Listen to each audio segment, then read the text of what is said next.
Are you ready? Welcome to Conflict Nexus Report, where we bring latest updates about global world crises and latest news. Hang tight for what we have for you today. January 17th, 2026. Syrian army forces roll into Deir Hafer and Maskana, two strategic towns in eastern Aleppo governorate. Kurdish-led fighters are withdrawing. The Syrian flag rises over buildings that, just days ago, were under the control of the Syrian Democratic Forces, the SDF. This isn't just about two towns changing hands. It's a critical moment in Syria's complex post-Assad transition, a transition that began just over a year ago when the Assad regime collapsed in December 2024. But to understand what's happening right now in Aleppo, we need to understand the bigger story. Who are these groups? Why are they fighting? And what does this mean for Syria's future? Today, we're breaking down the latest military movements in Syria, the failed integration agreement that led to this crisis, and what it all means for a country still trying to find its footing after 13 years of civil war. Let's start with the breaking news from January 17, 2026. The Syrian army announced that its forces have taken full control of Deir Hafer, a city located about 50 kilometers east of Aleppo. Shortly after, they entered Maskana and dozens of other towns and villages in the eastern Aleppo countryside. According to the Syrian military, they are now working to clear these areas of landmines and other remnants of war. The army has declared the entire region west of the Euphrates River a closed military zone. But this takeover didn't happen through fierce fighting, at least not this time. The Syrian Democratic Forces announced they would begin withdrawing from these areas at 7 a.m. on January 16th. SDF commander Mazloum Abdi said the withdrawal was happening based on calls from friendly countries and mediators, and as a sign of commitment to implementing the March 10th integration agreement. The Syrian army promised not to target SDF fighters as they pulled out. Buses arrived to evacuate SDF personnel eastward, toward areas the group still controls in northeastern Syria. However, the situation remains tense. Despite the agreement, clashes erupted near Maskana. Two Syrian soldiers were killed, and both sides blamed each other for violating the ceasefire.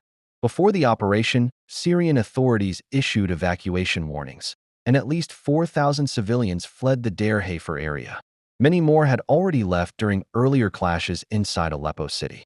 The countryside operation followed weeks of intense fighting in Aleppo itself, fighting that killed at least 23 people and displaced more than 150,000 civilians from two Kurdish-majority neighborhoods.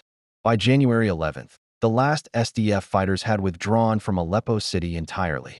For the first time since 2012, Aleppo was fully back under Syrian government control. Now the Syrian army is extending that control into rural regions the SDF has held since the early days of the civil war. To understand why this matters so much, we need to rewind to December 8th, 2024, the day that reshaped Syria. On that date, opposition forces led by Hayat Tahrir al-Sham, or HTS, captured Damascus after a rapid offensive. President Bashar al-Assad fled to Russia, ending more than 5 decades of Assad family rule. The fall of Assad brought hope to millions of Syrians. A transitional government was formed under Ahmed al-Sharaa. Sanctions began to lift. Refugees started returning home. But Assad's fall did not magically unify Syria. In the northeast, the Kurdish-led SDF still controls vast territory, including Syria's most important oil fields. In the south, Druze communities maintain autonomous control. Turkey occupies border regions. Israel has expanded its presence in the Golan Heights. Syria remains fragmented, a country divided between multiple armed groups and foreign interests. And nowhere is that division clearer than in the conflict between Damascus and the SDF. So who exactly are the Syrian Democratic Forces? The SDF was created in 2015 as a coalition to fight ISIS. It is made up of Kurdish, Arab, and other minority fighters, but it is dominated by the Kurdish YPG militia. The YPG has close ties to the PKK, a Kurdish group that Turkey considers a terrorist organization. This is the core of the problem. Turkey sees the SDF as a direct threat to its national security. But at the same time, the United States sees the SDF as its most reliable ally in the fight against ISIS.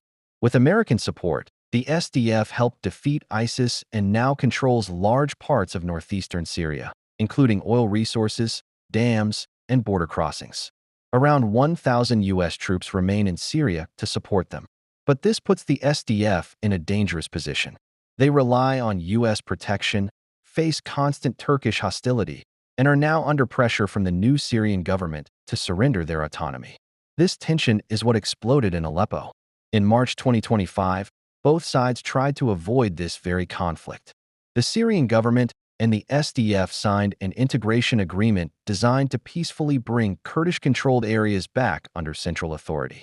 The deal promised Kurdish rights, integration of SDF forces into the national military, and government control over borders and oil fields. But the agreement was never fully implemented. Deadlines passed. Distrust grew. Local arrangements in Aleppo collapsed. Each side accused the other of violations. By early January 2026, the situation boiled over. Clashes erupted in and around Aleppo. Roads were cut. Neighborhoods were shelled. Water and electricity were shut off. Eventually, after U.S.-mediated negotiations, the SDF agreed to withdraw from Aleppo city. But the damage was done. More than 150,000 people were displaced, and the fragile trust between Damascus and the Kurds was shattered. The Syrian army's move into Deir Hafer and Maskana is the direct result of that breakdown. Complicating everything are the international players involved.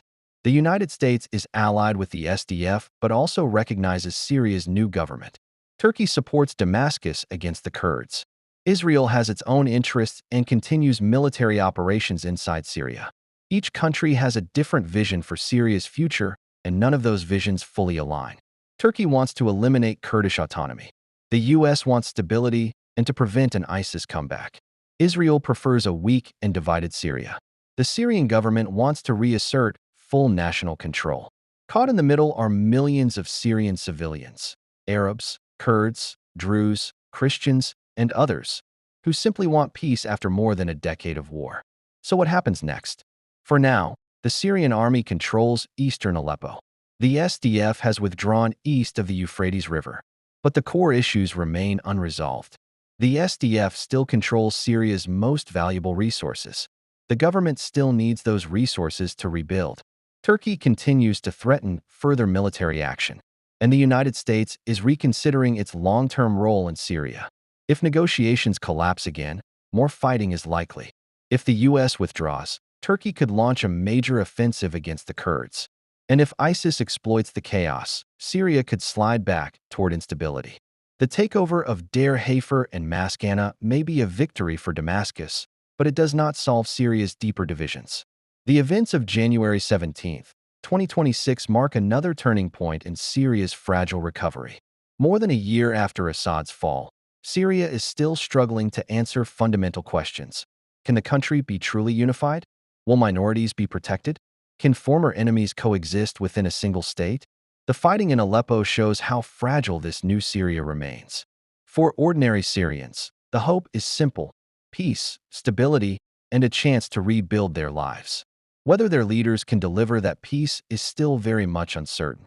For now, Syrian forces control eastern Aleppo. Kurdish fighters have pulled back, but the deeper conflict over power, identity, and Syria's future is far from over. And in Syria, unresolved tensions have a way of returning. Don't forget to like, comment, share, and turn on the subscribe button to be notified whenever we drop latest news.